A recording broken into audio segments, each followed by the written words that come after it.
কারচুপি করে ৩২ আসনে স্বল্প ভোটের ব্যবধানে জামায়াত জোটের প্রার্থীদের হারিয়ে দেওয়া হয়েছে বলে অভিযোগ করেছে ১১ দল।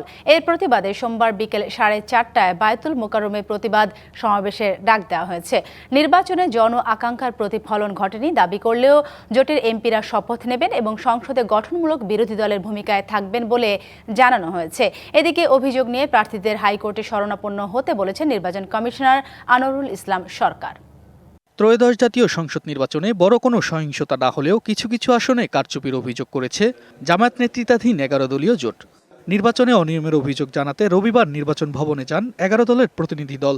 ৪ নির্বাচন কমিশনারের সাথে বৈঠকের পর জামায়াত ইসলামের সহকারী সেক্রেটারি জেনারেল হামিদুর রহমান আজাদ বলেন, বিভিন্ন আসনে ভোট কারচুপির অভিযোগ করা হলেও তড়িঘড়ি করে গেজেট প্রকাশ করেছে নির্বাচন কমিশন। আমরা ১১ দলের পক্ষ থেকে গতকাল লিয়াজি কমিটির মিটিং করেছি। শীর্ষ নেতৃবৃন্দের সাথে আলাপ করে আমরা আগামীকাল ১৬ই ফেব্রুয়ারি ঢাকার রাজপথে বায়তুল মোকাররম উত্তর গেট থেকে আমরা প্রতিবাদ সভা এবং বিক্ষোভ মিছিলের ঘোষণা দিয়েছি। কারণ হচ্ছে এই সহিংসতা বন্ধ করতে হবে।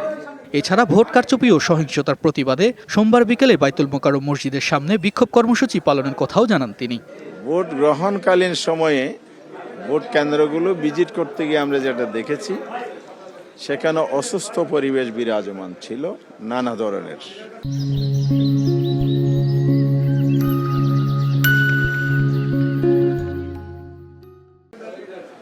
অর্থাৎ ভোট গ্রহণ সূচনা সুন্দর হলো, সমাপ্তি সুন্দর হয়নি।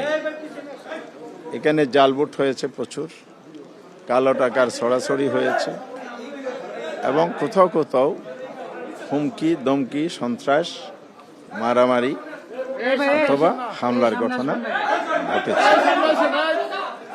এদিকে তড়িঘড়ি করে নয়, বরং যথাসময়ে ফলাফল গেজেট প্রকাশ করা হয়েছে বলে জানান নির্বাচন কমিশনার আনোয়ারুল ইসলাম। প্রত্যাশার চেয়েও কমিশন ভালো নির্বাচনের আয়োজনে সক্ষম হয়েছে বলে দাবি করেন এই কমিশনার। তুষার আহমেদ, ডিবিসি নিউজ, ঢাকা।